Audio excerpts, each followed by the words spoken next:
ஒரு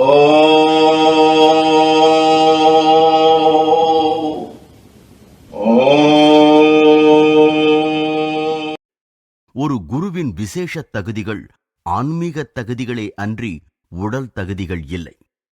மேலை நாட்டில் உண்மையை தேடுதலில் தடுமாற்றமுறும் பலர் மெய்ஞானத்தை பற்றி நன்றாக பேசுபவரோ அல்லது எழுதுபவரோ ஒரு மகானாகத்தான் இருக்க வேண்டும் என தவறாக எண்ணுகின்றனர்.